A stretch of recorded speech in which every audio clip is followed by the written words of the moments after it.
আসসালামু আলাইকুম। আমি ওমর ফারুক, পড়াশোনা করছি চট্টগ্রাম বিশ্ববিদ্যালয়ে। তো আজকে আমরা বাংলা ব্যাকরণের যে টপিকটি নিয়ে আলোচনা করব সেটি হচ্ছে ধ্বনি ও বর্ণ।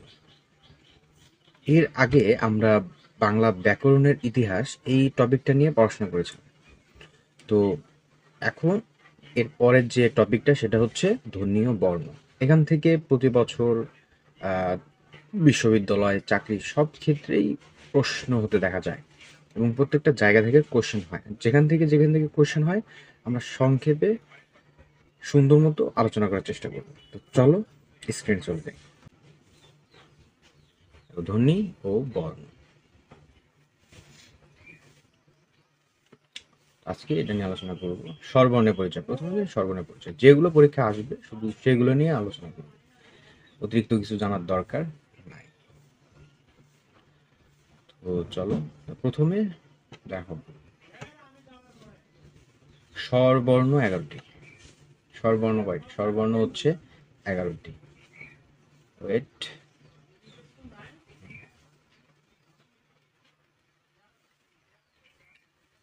স্বরবর্ণ 11টি। এটা বেসিক ইনফরমেশন। রিকে প্রকৃত স্বরবর্ণ বলা হয় না। এটা এটা মনে রাখতে হবে, পরীক্ষায় আসতে পারে।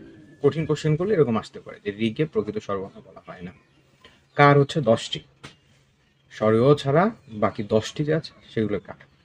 স্বরধ্বনি বা মৌলিক স্বরধ্বনি হচ্ছে 7টি।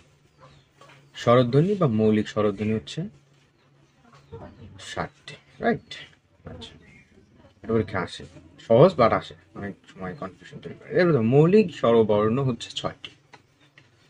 মৌলিক স্বরবর্ণ হচ্ছে 6টি। স্বর, স্বরেয়া, রস্বই, এ, ও, এগুলো মৌলিক স্বরবর্ণ। যৌগিক স্বরবর্ণ 2টি। ওই ও এটা আবার পাবো, সামনে আবার পাবো স্বর জ্ঞাপক হিসেবে। তাই দেখো, যৌগিক স্বরবর্ণ 2টি এবং সব থেকে ইম্পর্টেন্ট যেটা সেটা হচ্ছে যৌগিক স্বরধ্বনি বা সান্ধ্যক্ষর বা সন্ধিস্বর বা দ্বিস্বর বা দ্বৈত স্বর 25টি। সব থেকে ইম্পর্টেন্ট এটা। তো এটা সম্পর্কে আমরা বিস্তারিত সামনে জানবো যতটুকু পরীক্ষা আসে এই টপিক থেকে। দেখো এরপরে পেয়ে যাই, স্বতন্ত্র স্বরধ্বনি একটি। স্বতন্ত্র স্বরধ্বনি একটি এটা আব্দুল হাই বলছেন। জাহাঙ্গীরনগর বিশ্ববিদ্যালয়ে এরকম টাইপের কোশ্চেন আসবে যে যে স্বতন্ত্র স্বরধ্বনি, এটা কে বলছে? আব্দুল হাই বলছে। এরকম টাইপের কোশ্চেন গুলো জাহাঙ্গীরনগরে আসে। দেখো, র জাত স্বরধ্বনি রি। নীলিন বর্ণ স্বর। নীলিন বর্ণ হচ্ছে কি? স্বর। হ্যাঁ, সহজ, মনে রাখতে হবে শুধু। অর্ধস্বর হচ্ছে 4টি। দেখো, অর্ধস্বর 4টি, হ্রস্বস্বর 4টি, দীর্ঘস্বর 7টি। এগুলো ইম্পর্টেন্ট, এগুলো ইম্পর্টেন্ট আছে এবং এগুলো কনফিউশন ক্রিয়েট করে। এগুলো ভালো করে মনে রাখতে হবে। রস্বই রস্ব এ ও যে অর্ধস্বর, এটা মনে রাখতে হবে। রস্বই রস্ব এ ও হচ্ছে কি? অর্ধস্বর। এবার এই 4টি। এবার আছে রস্বস্বর, আছে রস্বস্বর এবং দীর্ঘস্বর, এই দুইটা। রস্বস্বর হচ্ছে 4টি, দীর্ঘস্বর হচ্ছে 7টি। 11টির মধ্যে 4টি এবং 7টি। রস্বস্বর কি কি আছে? স্বর, স্বরিয়া, রস্বৌ, রি। ইম্পর্টেন্ট, অনেক ইম্পর্টেন্ট, পরীক্ষায় ডিরেক্ট আসে। রস্বস্বর হচ্ছে 4টি এবং দীর্ঘস্বর হচ্ছে বাকি 7টি। রাইট, 11টির মধ্যে 4টি থাকে হচ্ছে রস্বস্বর, বাকি 7টি হচ্ছে দীর্ঘস্বর। এরপর আমরা আসি তারপর যৌগিক স্বরধ্বনি বা সান্ধ্যক্ষর বা সন্ধিস্বর, দ্বিস্বর বা দ্বৈত স্বর। আমরা যেটা একটু বললাম যে 25টি বটে এই যে এখানে। তো এটা সম্পর্কে যে যে ইনফরমেশনগুলো আসে সম্পর্কিত যে বাংলা ভাষায় যৌগিক স্বরধ্বনি কয়টি বা যৌগিক স্বরধ্বনি কয়টি, দুইভাবে আসতে পারে। বাংলা ভাষাটা ইনক্লুড থাকতে পারে, নাও পারে। এবার সে যৌগিক স্বরবর্ণ বা স্বরজ্ঞাপক। যৌগিক স্বরবর্ণ আমরা একটু আগে বললাম যে যৌগিক স্বরবর্ণ 2টি। এটা আমি বলছিলাম যে আবার আসবে, সে এভাবে আসছে।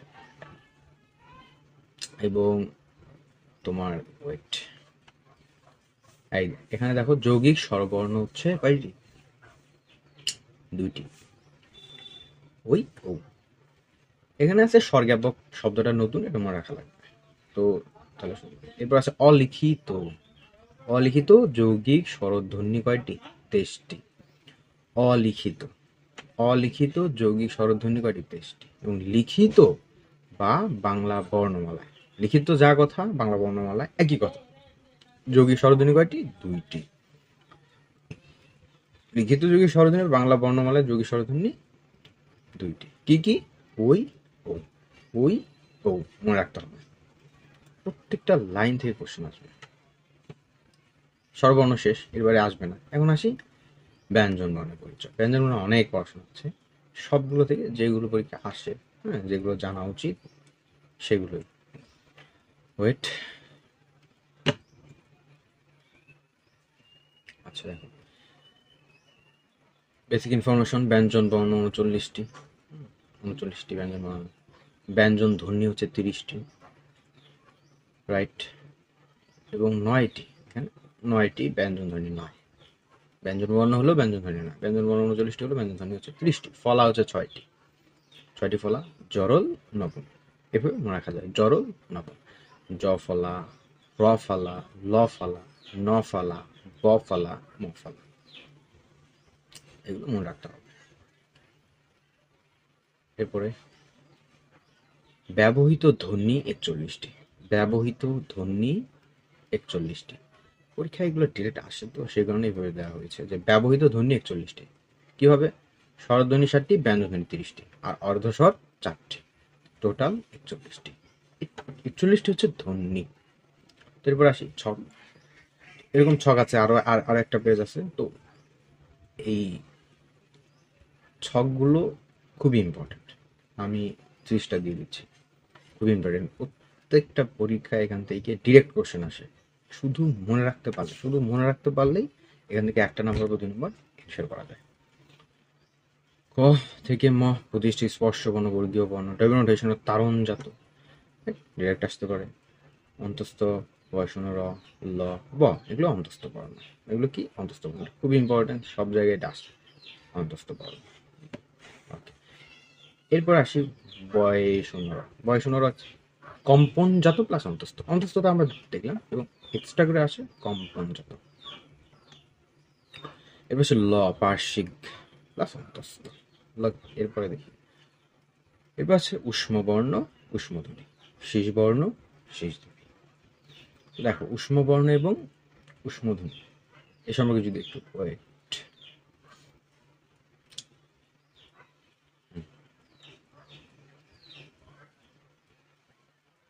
তো দেখো, উষ্মবর্ণ, উষ্মধ্বনি, এটা আরেকটা নাম হচ্ছে কি? ঘর্ষণজাত। উষ্মের আরেকটা নাম কি? ঘর্ষণজাত। এর মনে রাখতে হবে, উষ্ণনাদে ঘর্ষণজাত বর্ণ, ঘর্ষণজাত ধ্বনি দিতে পারে। তো উষ্মবর্ণ 4টি, উষ্মধ্বনি হচ্ছে 3টি। বর্ণ 4টি, ধ্বনি 3টি। কোনটা নাই? মূর্ধন্য, মূর্ধন্য স নাই, মূর্ধন্য স নাই। কোনটা নাই? মূর্ধন্য স নাই। দেখো, উষ্মবর্ণ 4টি, উষ্মধ্বনি হচ্ছে 3টি।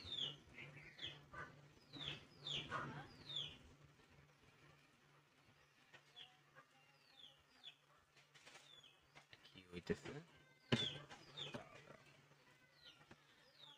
মূর্ধন্য সটা একটু হাইলাইট করে রাখি, তাহলে সুবিধা হয় দেখতে। এরপর আসে শীষ বর্ণ 3টি, তালব্য স, মূর্ধন্য স, হ। শীষ ধ্বনি 2টি, শীষ ধ্বনি 2টি হবে, এখানে 2 হবে, 2 হবে, এখানে 2 হবে। এরপর সে পরাশ্রয়ী বর্ণ 3টি, মনেশ্বর, বিসর্গ, চন্দ্রবিন্দু। আচ্ছা, এরপর আসি, দেখো এগুলো মুখস্থ, এগুলো টানা মুখস্থ করা লাগবে। দেখ, এগুলো টানা মুখস্থ করা লাগবে। এগুলো মুখস্থ করলে ডিরেক্ট নম্বর পাওয়া যাবে। লিখে দিচ্ছি মুখস্থ। তো দেখো, এরপরে আরো কিছু আছে, এগুলো মুখস্থ রাখা লাগবে। অযোগ বাহ বর্ণ, অনেশ্বর, বিসর্গ। হ হচ্ছে আন্ত স্বরতন্ত্রীয় ধ্বনি। আন্ত স্বরতন্ত্রীয় কি, এগুলো এত জানার দরকার নেই এখন, শুধু তোমরা মনে রাখো। নাসিক্য বর্ণ 5টি, 6টি, 7টি, 3টাই আছে, তোমরা 7টিটাই মনে রাখো। মুইউ, ন, ন, ম, সাথে উনস্বর এবং চন্দ্রবিন্দুটা এক্সট্রা করে মনে রাখো। পরীক্ষা যেভাবে আসবে দিতে হবে। নাসিক্য ধ্বনি আবার 3টি, উ, ন, ম। দেখো, নাসিক্য বর্ণ কিন্তু আবার অনেকের জায়গায় 5, 6, 7টি থাকলেও নাসিক্য ধ্বনি 3টি আছে। 3টি, উ, দন্ত, ন এবং ম, এই 3টি। আমি এটা একটু রিমুভ করে দিই, দেখতে সুবিধা হবে।